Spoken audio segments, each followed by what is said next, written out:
Good morning, everyone, and welcome to JBDC's Virtual Biz Zone.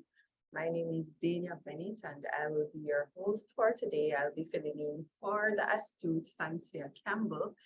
And today's topic will be cost versus quality, the manufacturing saga.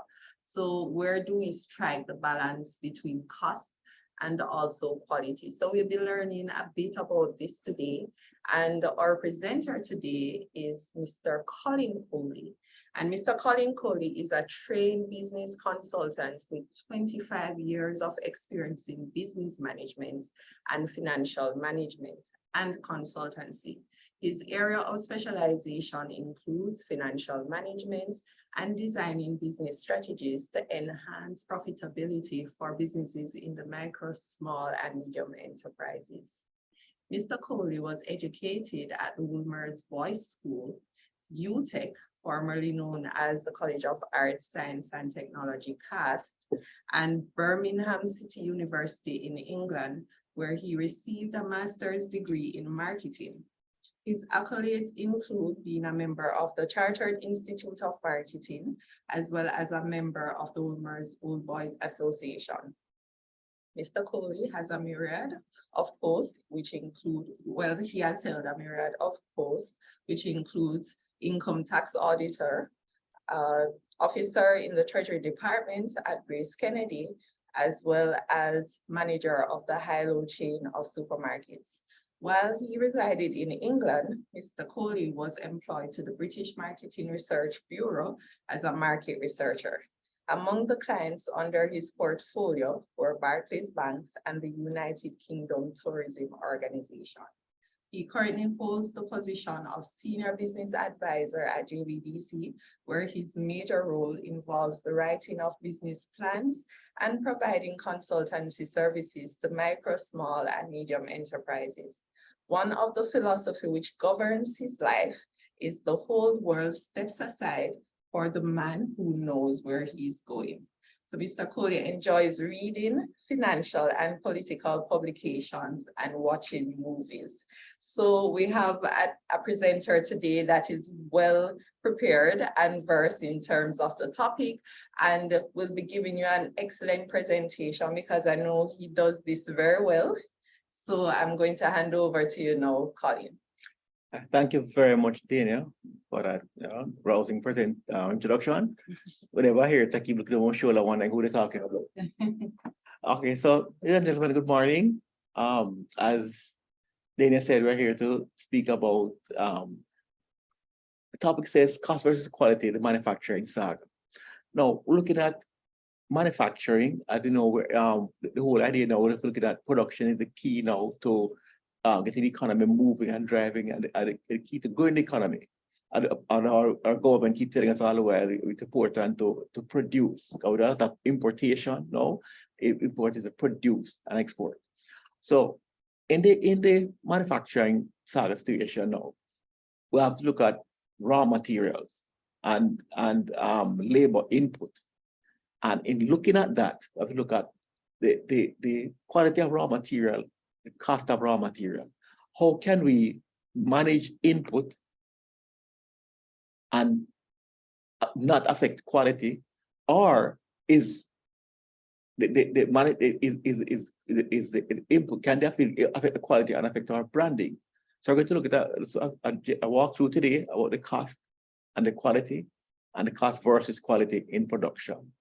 Now, I like to be interactive. I don't like to speak to people, and it's worse like how we're now in the whole information age and the whole virtual age. See, I'm a dinosaur from the old days where I stand and talk to people. Not see who I'm talking to. I like feedback, so feel free to use the raise hand feature and ask questions as we go along. I will ask you questions as well, because I mean, especially if you're out there in manufacturing, I'd like your feedback and topic as we move along. Okay. So some discussion points today. Cost in manufacturing. Again, slide. Importance of using quality inputs. Effects of using inferior inputs on the final product, and what are the brand implications of these. Right. So the point is, discussion points, cost in the manufacturing process, importance of using quality inputs, effects of using inferior inputs on the final product, and brand implication. So we see here, what is it you want? You want quality or you want low cost? Can we juxtapose the two? We're going to find out. Now, let's talk about costing. What is costing? And a basic definition is a process of calculating how much each individual product or service costs to produce. Right? So in production or in services, so what is the cost to produce this phone? What's the cost to produce, this headset, basically? How do we in business, right, work out the cost? Right? Why do we need to work out the cost? So one, to determine the true cost of a product or service. Two, to control costs by reducing overheads. And that's very important in the manufacturing process. We need to control cost. And we're going to go into it later on as we go along. And to calculate the selling price of our product. So when you buy a pair of shoes for $10,000, what is the cost price to manufacture that pair of shoes? So the businessman can know what his profit margin is on that pair of shoes. So need to have that. Okay. Now, you see about cost in manufacturing, we classify cost. And there are two main areas we classify cost in manufacturing. We have fixed and we have variable cost. Okay. Now, fixed costs are usually the costs that don't fluctuate up to a period of a year. Fixed don't mean necessarily fixed for life. It's costs that don't fluctuate for a period of roughly 1 year. So it says here, the cost associated with your business product that must be paid regardless of how much you sell. So for example, the rent of the premises, right? When they sell 1 pair of shoes or 100 pair of shoes, the rent, if there's $100,000 a month for the premises, the rent is fixed. You have to pay the landlord $100,000 a month. The landlord don't care how much shoes you sell for the month. Salary can be another fixed cost. So if you're paying the worker $20,000 a week, the manufactured item, that remains fixed. It's an equipment depreciation. So for example, in business, you have equipment. You have to write down, because of wear and tear, it loses value every year. Because I can't say that fixed. Those are examples of fixed costs in the production process. Now, variable costs, these are costs that, and it says here, these costs change with the amount of sales or with the production process. So these costs don't remain the same. An example is if, like a delivery or a shipping charge. You ship more items, the cost go up. You deliver more items, the cost go up. Well, less, the cost go down. Sales commission, you pay your sales rep via commission. So the sales rep sell $1 million worth of goods, and the commission is 10%, then they get $100,000. They sell $2 million at 10%, they get $200,000. So those costs move with sales or with production. And it says here, advertising. Now, I mentioned salary earlier under the fixed cost column, but salary is a double-edged sword. Why do I say this? So normally, if you're paying a worker a fixed salary, it remains a fixed cost. But what if workers are paid production-based? And in manufacturing, it's good to pay workers production-based. So for example, if you pay somebody, like I remember when we had the garment factories in the free zone days, like the girls who stitched color would get paid per color stitched. So if you pay somebody, say $20,000 a week, and the person stitch 50 colors, they get 20,000. They stitch 100 colors, they see them $20,000.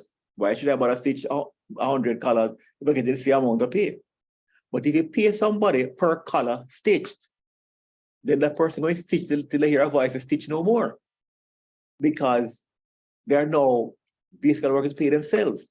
So it's good in the manufacturing process to pay a pay a production-based salary. And when you pay a production-based salary, it becomes variable because it varies the amount of production that you make. I hope everybody's with me so far. Any questions so far? All right. Now, types of costs in the manufacturing process. There are three basic types of cost in the manufacturing process. We have here direct, we have here material cost, direct labor cost, and direct overheads. And those three costs combined to give a total manufacturing cost. Material, labor, and overheads. And you must have heard those terms being used in otherwise. All right, so we're going to take a look at each of these terms in detail, what we mean by that. Okay, so direct material costs. Is it there? I'm going to read it here and I'll speak a little later. It said the costs refer to the raw material that actually create the product in question. So raw materials cover anything from finished products itself, like bolts, nuts, woods, that went into the production process. The final product is considered raw since it may be used as raw material for other products. So for example, raw material is not hard and fast. One man's raw material came out of another man's finished product. What do I mean? For the wheat farmer, wheat is his finished product. For the flour mills, wheat is raw material. For the flour mill, flour is a finished product. For the baker, flour is raw material. And bread for the baker is finished product, but bread can be raw material for somebody else. So the raw material is not a hard and fast definition, as it varies depending on what you're doing. Look at that. So material is the first cost to look at in the manufacturing process. Now, direct labor.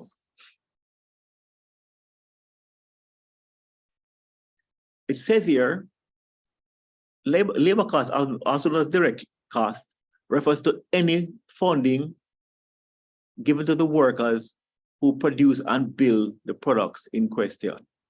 And it says example here, like assembly line workers, machine operators, and installation clerks. So the workers whose job it is to actually make the product, that's a labor cost. So you see a picture here on the assembly line in a motor vehicle here. These people on the assembly line are direct laborers. A garment factory, the ladies who sit behind the machine and stitch, direct labor.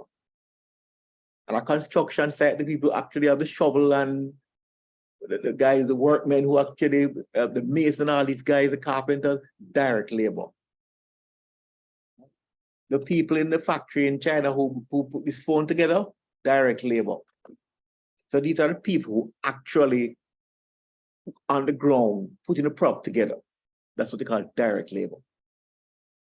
Now we have indirect labor. Next.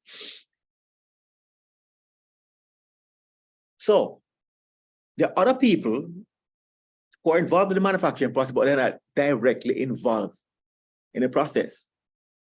So for example, it says here, the janitors who sweep the floor.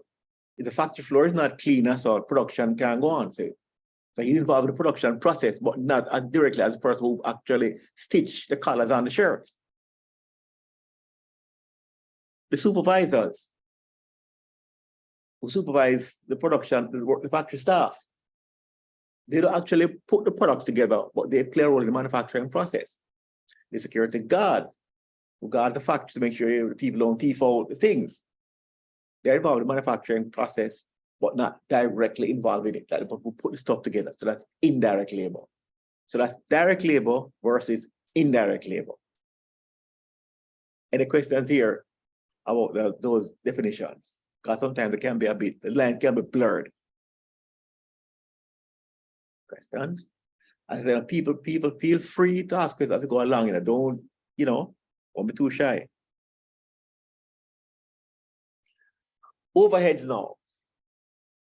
And it says here, overhead costs are those associated with the manufacturing process, excluding raw materials and labor. So the machine and equipment used to build the products must undergo frequent maintenance and funding and must be available to complete repairs. So the overhead costs also cover any maintenance or rebuilding of the manufacturing facilities, expanding the production process, etc. So other overheads now. So for example, the electricity bill, that's overhead cost.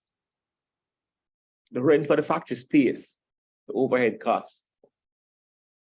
The utilities, the phones, the internet, part of it. The other staff now who don't only take place at directly, like the secretaries and the clerical staff. The other overhead costs now that you need to put into the manufacturing process. So we have covered raw material.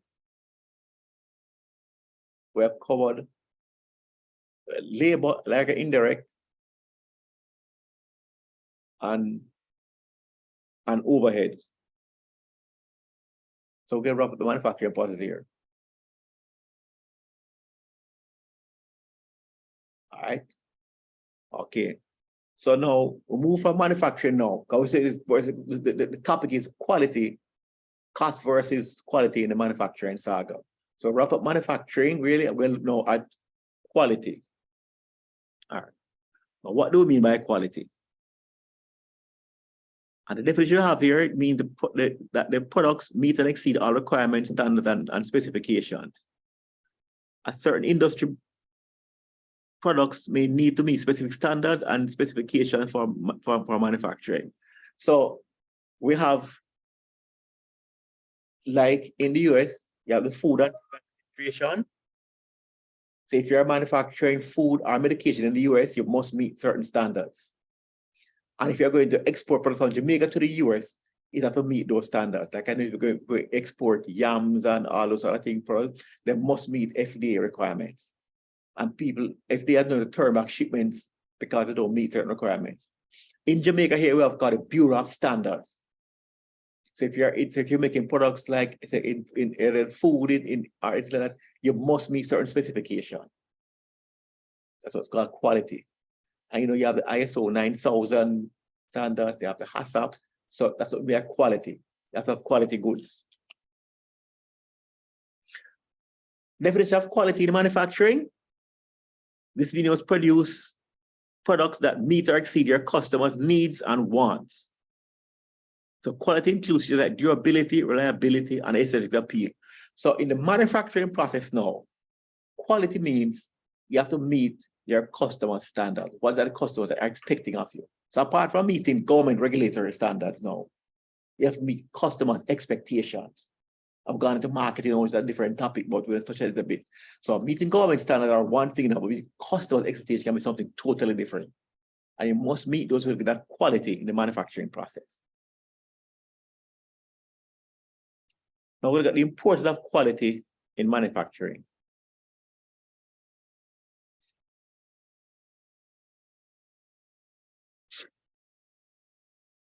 All right, so the importance of quality manufacturing, and let's read this quickly. It says, goes beyond providing the consumer with product they can trust. That's a key tenet. By quality, but quality is a holistic endeavor that affects all parts of the business, including workplace, compliance, risk management, etc. So we'll move now. So what are the reasons why we have quality is important in the manufacturing process? I'll let me pause here. Can anybody tell me why is it that any reason at all why quality must be important in manufacturing? That's from your feedback. Can type in the chat, can raise hand, can speak. Nobody? It's a people, I will be honest with you. It's when the DJ is on a stage at a concert and the crowd quiet, DJ get nervous, you know. So the crowd say forward and brap, the DJ feel nice. So I get nervous when people too quiet, you know.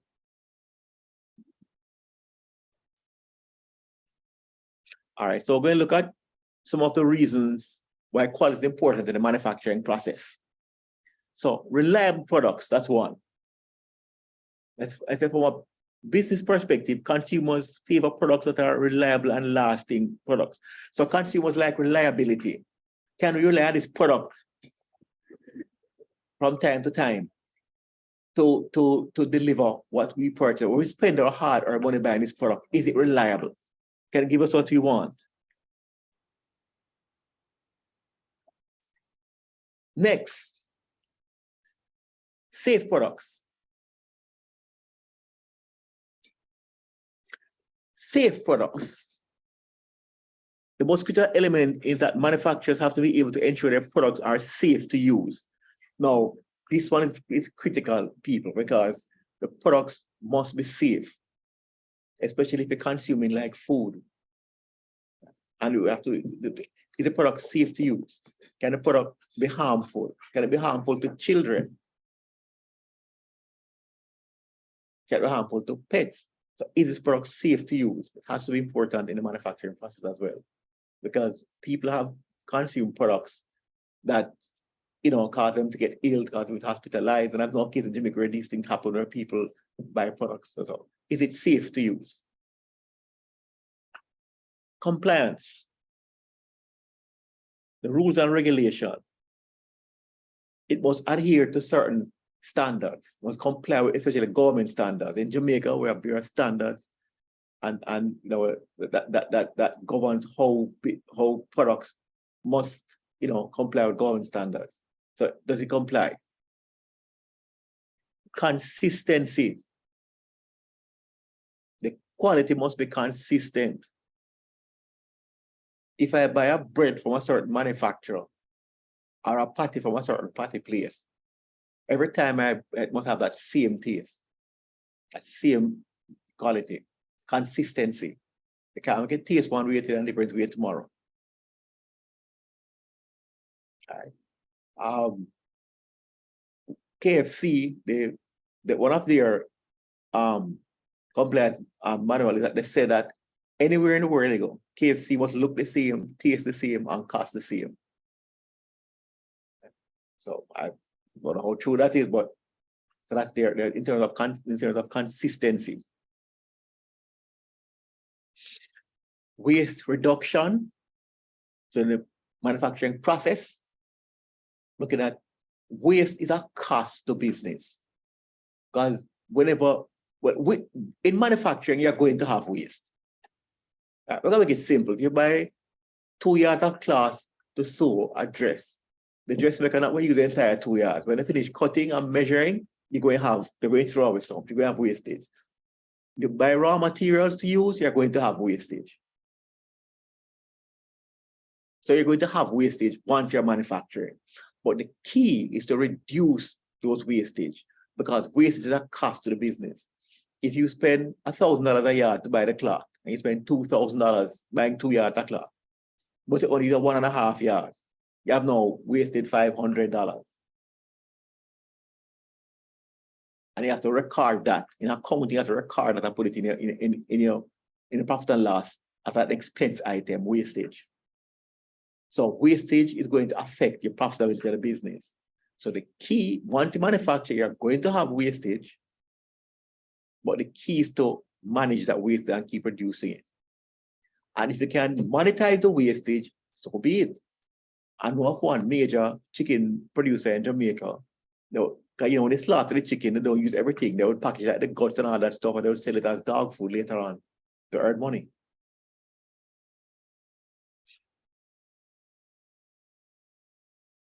It says here, minimizing risk. And there is risk involved in the production process. It says there are potential of errors or defects when you standardize the manufacturing process. So you will have risk, so like you have wastage, you have risk. I will look at minimizing this risk. All right. It says here, continuous improvement. They say the path narrows as you become closer and closer to production, to perfect products. And quality is about always improving the process to create a better product.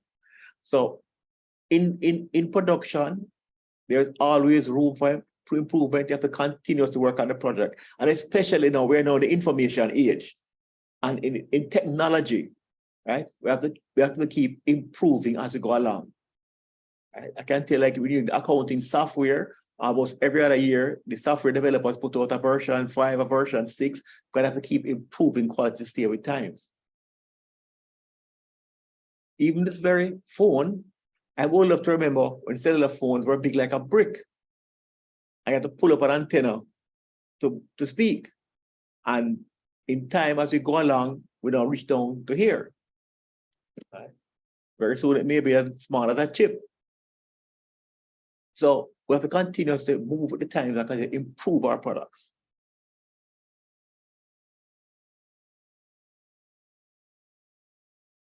Now, so look at the cost in manufacturing, look at quality. Now we're going to look at costing in the manufacturing process. And how can we reduce cost in manufacturing? Okay. So some method of reducing cost, and business people do this every day. They keep looking at how we can reduce cost to get the products out at a better price to the consumers. How can we reduce cost, keep our same prices to improve our profitability? This is something that we look at. So we're going to look at some methods now of reducing cost in manufacturing. Survey multiple suppliers. Is it possible that long-standing suppliers might not be currently providing the lowest prices? So you have to keep looking in the marketplace. Where you're buying from? Can we get cheap, more cost-efficient raw materials? Can we negotiate with the suppliers? So we look at the suppliers.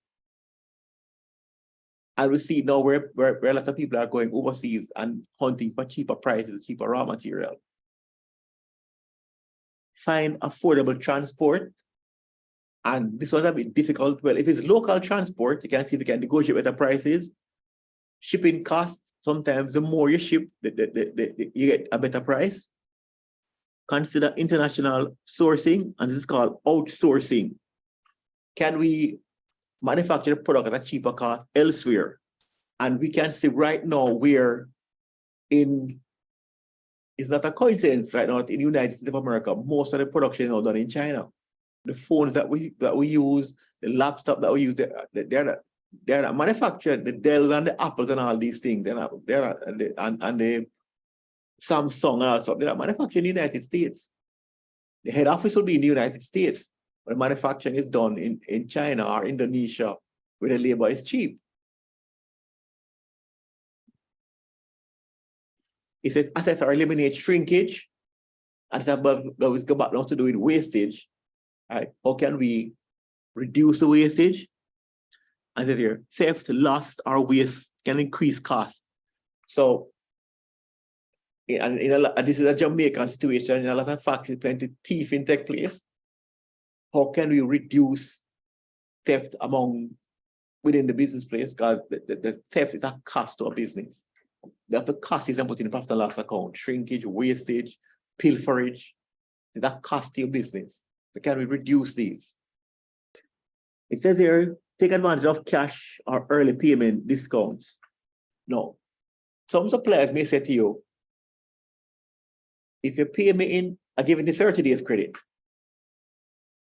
And you buy 20,000 worth of goods. But if you pay me in 20 days, I give you a 5% discount. All right?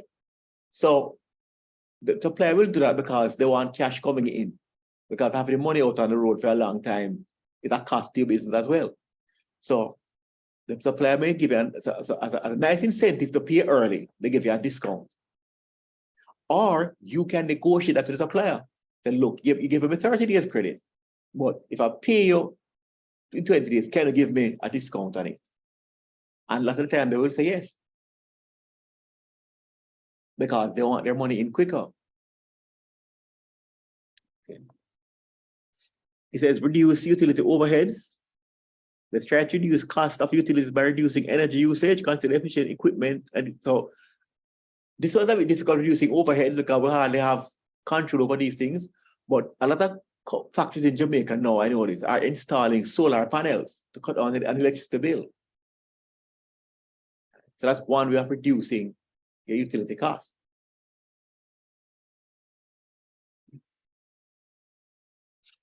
Let's negotiate rent or mortgage payments. If you're a long-term tenant, you might be able to negotiate a rent reduction.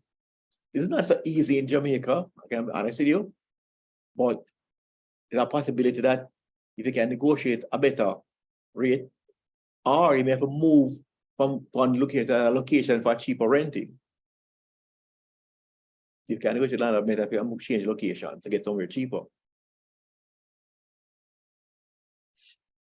All right, so these are some of the reasons, some of the ways we can reduce cost in the manufacturing process.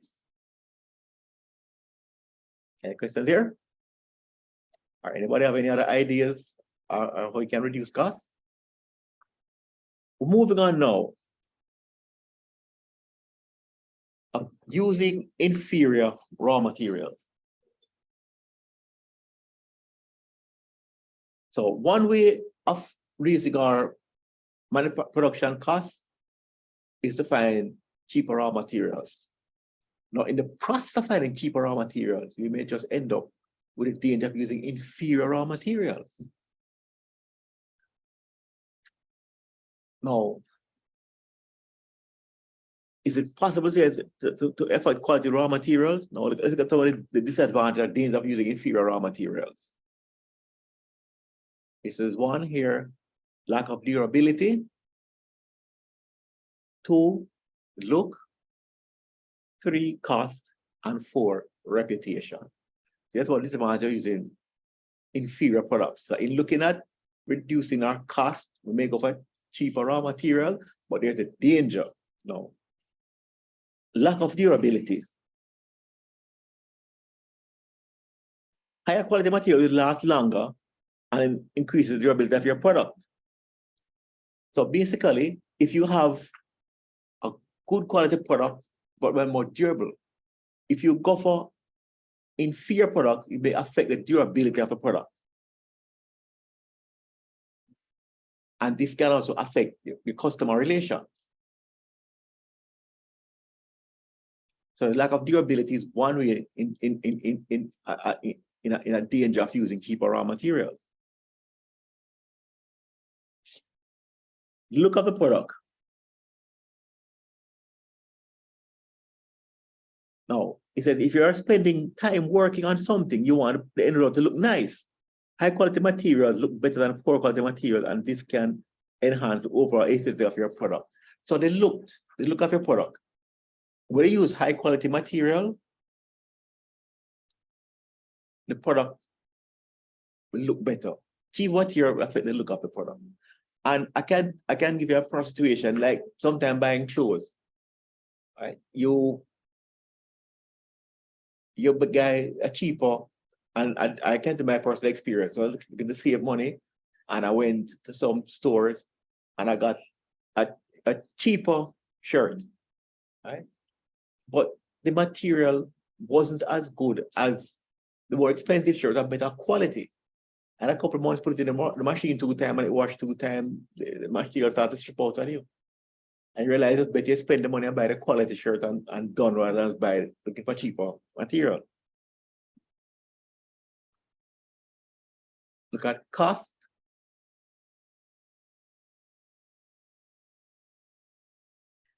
It says, while you think your cost, it says here, you may say, all right, this is cheaper.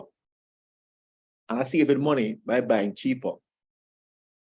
But in the long run, buying cheaper may be more costly because I have to spend more on maintenance. The material might wash out fast, and I can speak to you from a personal advantage by buying cheaper clothes. It might rust faster. So on one hand, you're saving at the point of purchase, but in the long run, it costs you more. Reputation, and this is everything in business. Right?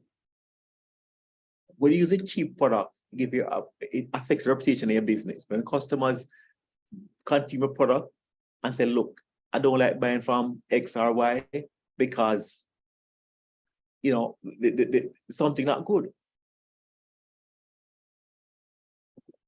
And it affects the reputation of your business. It affects customers' return rate. Right? Because it says, you know, when one customer buys something from your business and it's not pleased, they tell at least 10 other persons, you know, that have studies that show these things. And then people go and say, well, don't shop at XYZ place because the things are not good.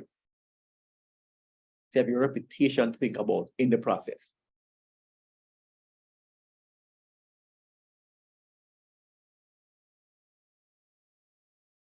All right, so looking at product quality, and some questions to consider when evaluating our product's caliber. Does it solve a problem? The product you're buying, does the product solve a problem for me? Because the product must solve a problem, which is why you're buying it in the first place. All right. There's a saying that nobody wants a 2-inch drill bit. What the person wants is a 2-inch hole. So if the drill bit can deliver the hole, then fine. But what if I can produce something more efficient than a drill bit that can deliver a 2-inch hole? So always look at what's the problem that is being solved at the point of purchase. Is the product easy to use? And this is very important, especially in the tech era now, where you want things to be as simple as possible. And we're now, as I said, COVID has changed the game, and we're now forced into the information age now. All right. Online banking, online bill payment, everything now, we're forced to use that now. We've been forced to use smartphone now because the banker's day is kind of dead now. So is the product easy to use? Can somebody who is not to have a tech degree use this product? So that's another question. Is it polished? Is it looking good? The finished product? Because people buy visually. How is it looking good? Is it efficient? How efficient is the product? And it saves energy. Let's go back now to the energy. For example, a classic example of the energy saving bulb that are out now. An incandescent bulb, the old time light bulb, is very cheap. The energy bulbs are making about 7 or 8 times more expensive. So at the point of purchase, you're paying a lot more money. But in terms of in the long run, it saves the electricity bill. So you see the saving as you go along. Is it tailored to your customers? Can the customers, if it's easy for the customers to use, can it solve their problem? Do you have a particular manuals so they can read and educate themselves on how to use a product?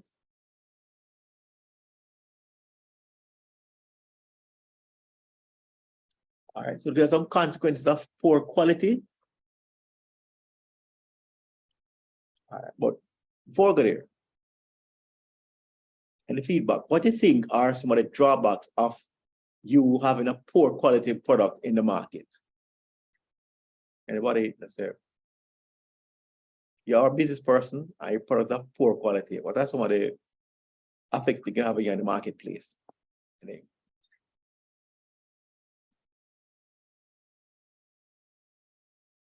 Yeah, the raise hand feature. I can type in the chat.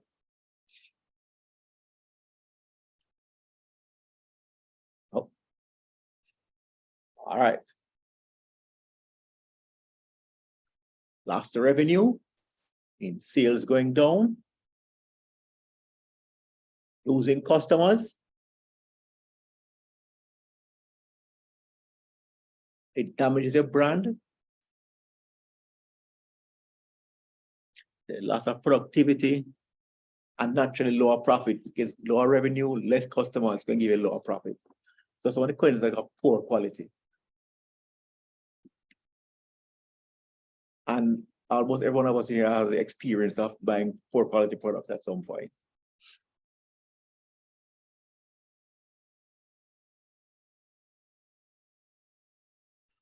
Now, so the consequences of poor quality.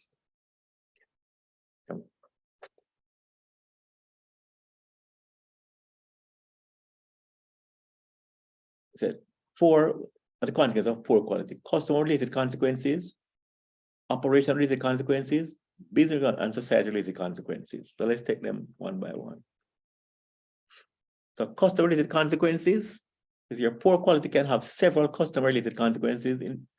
So inferior quality products can service or services can lead to dissatisfied customers. So customer-related, you try to cut back on costs and raw material, put out a poor quality product, it affects customers, customer relation, you're losing customers.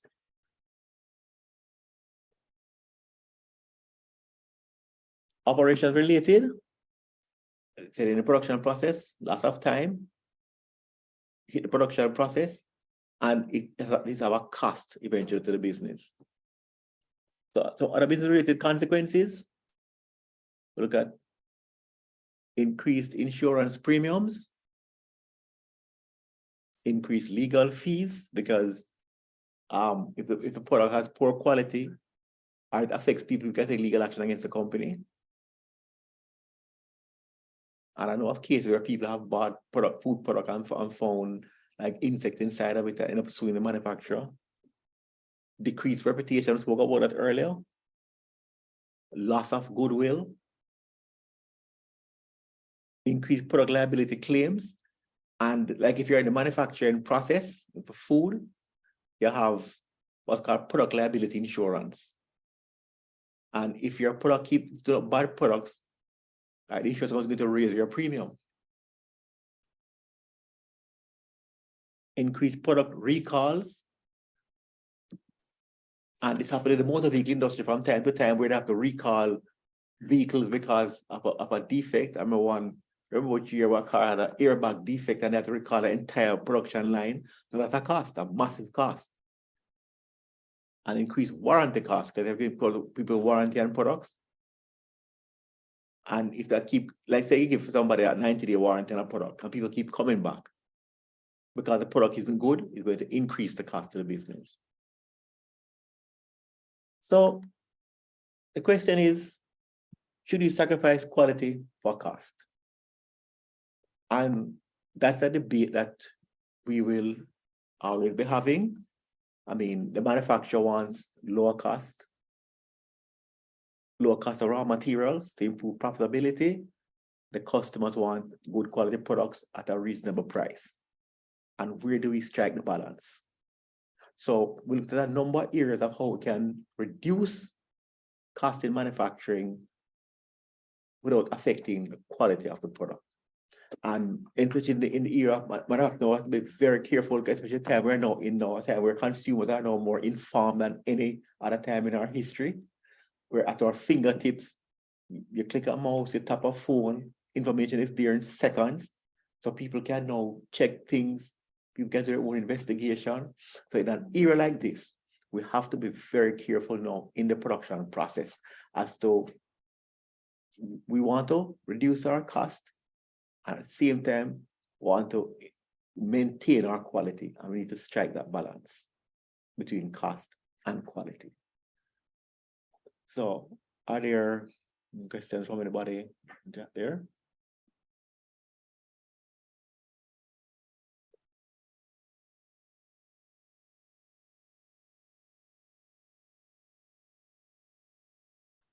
All right, so basically I'll be wrapping up now. I hope this webinar will have some help to people, especially in the production process. If you don't have anything now, feel free to reach out later on.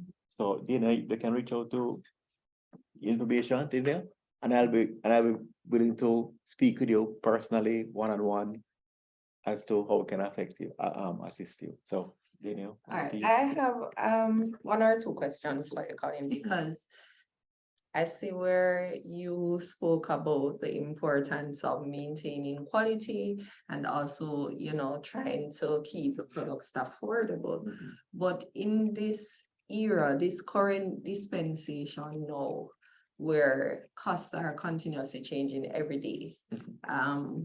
It's escalating. What I've noticed sometimes is maybe manufacturers that have reduced the size of the product that would normally get. Or, there are other things, I guess, strategies that they utilize to strike that balance. But what is your view now on, I know you mentioned some things in general that they can use to reduce cost, but how do you think manufacturers now are actually striking that balance between cost and quality with what we're seeing in the marketplace? All right, so good question. So as I said before, we look at some items early and how we can use the cost. Like, so for example, I'll give you a classic case. I know a certain manufacturer who bottled water. But people wouldn't realize this, but I saw recently where the cap has been narrower than before, and the bottle itself has been thinner than before. Yes. All right. So no, I notice these things because I do in business, but the average consumer wouldn't notice these things. Now, as simple as those, when you're manufacturing millions of these bottles, you can save $1 million by doing simple things like those. It does not affect the quality of the water that we have in the bottle, right? And it doesn't affect the brand recognition, but that's a way of reducing costs by just simply doing that. Right? You mentioned earlier making like smaller sizes, and people are now having smaller size items, like even cigarettes are now packaging size because of 10 instead of the 20 pack, things like those. So there are ways of doing those. People are now moving production overseas. People are sourcing raw materials overseas because they can get a better cost. So people are doing total manufacturing overseas and bringing to Jamaica where they can get a better cost. So keeping the brand, keeping the quality and reducing the cost without affecting the consumers. But I think perhaps, do you think persons, because as a consumer myself, I've seen where persons would have mentioned before that the quality of a product has changed. So do you think just as how they have been perhaps reducing the size in some respect, that they have at different points started to utilize a bit more inferior material sometimes to control that cost? Well, we're seeing it where, and I've personally been attributed of poor quality things because manufacturers trying to cut back.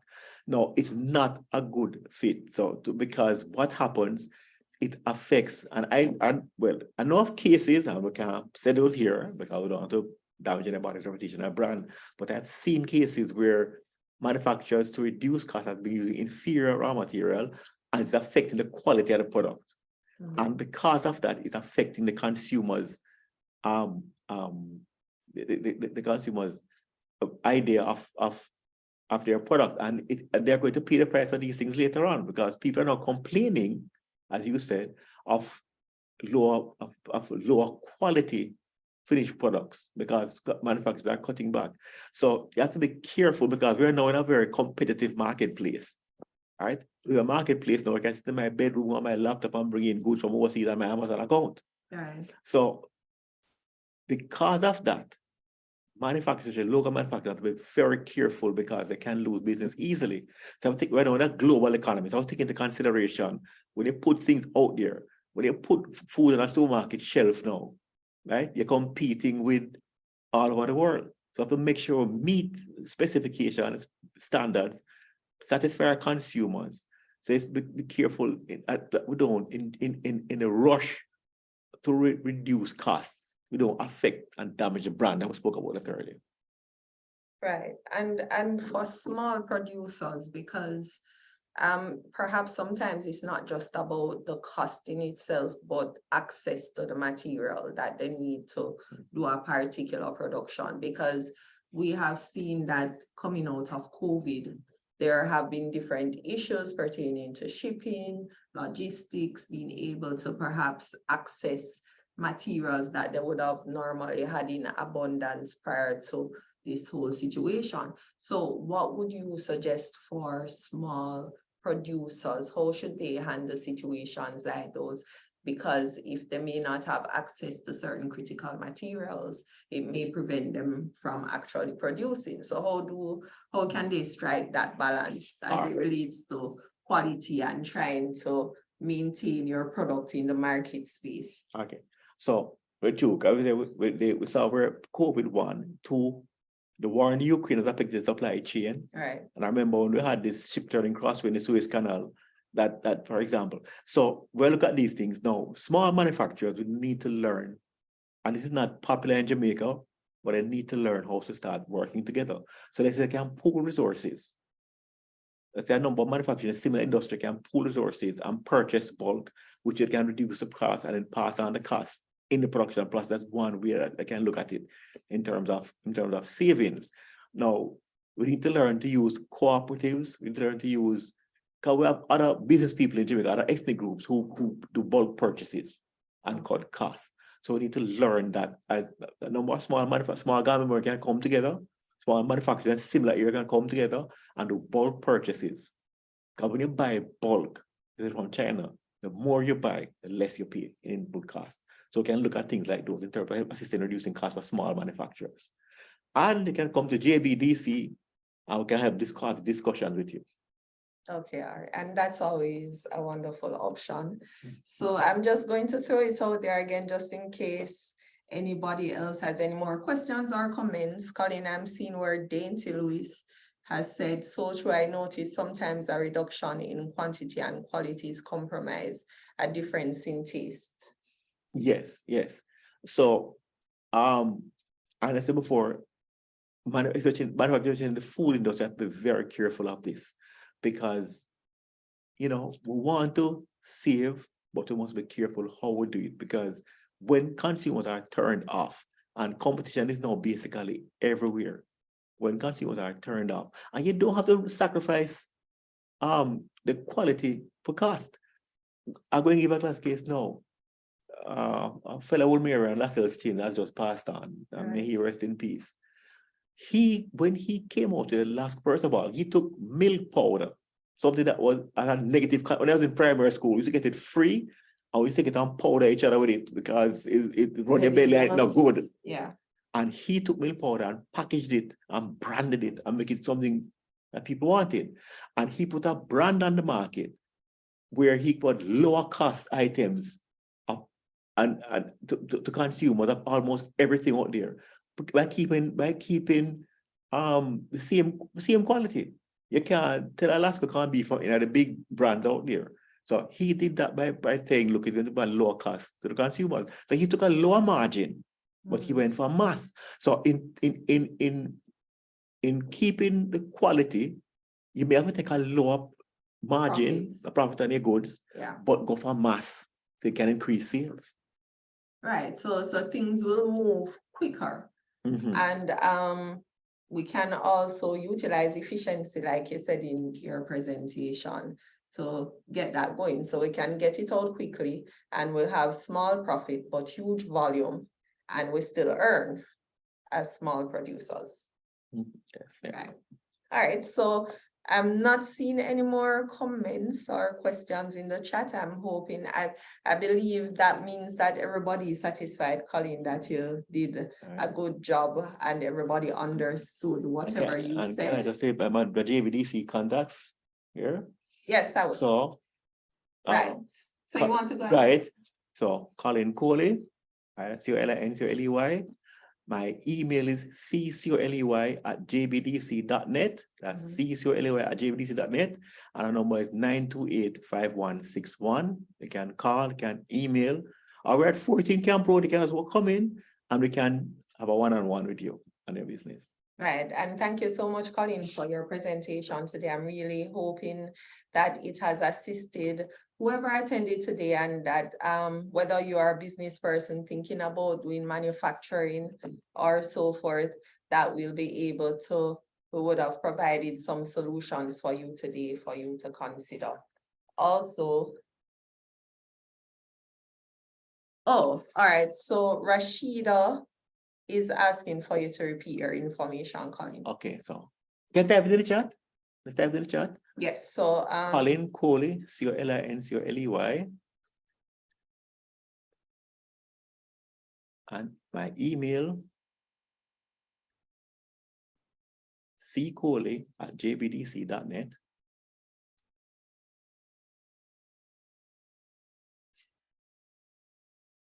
And we're at 14 Camp Road, that's right beside Burt Auto Supplies. Yeah. And phone number 928-5161. 25. 25, yes. Okay, and if you want any additional information outside of what Colin can provide, he's one of our business advisors. He's a senior business advisor here at the JBDC.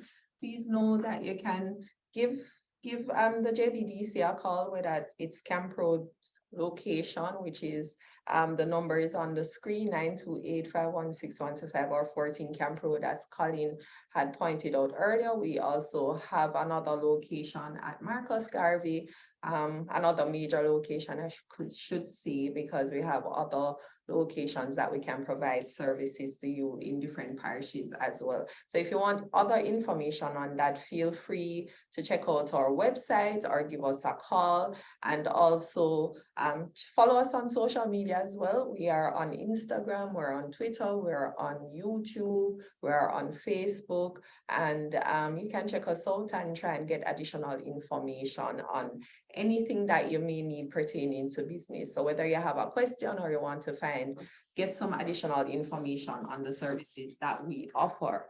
Also, this should be uploaded at some point later on our YouTube channel, and you can just put it in the chat for me so that they can know where to go and check back on it in case you want to look back on anything Colin had said before, or you remember it or utilize it as a guide. And there are also additional information from previous webinars that we would have hosted before. So you can check that information out on our YouTube channel. So until next week, where we'll have another riveting topic for you to explore, listen, ask questions, or get more familiar with. It was our pleasure. Thank you very much again, Colin, for your input today. And we look forward to having you here again soon.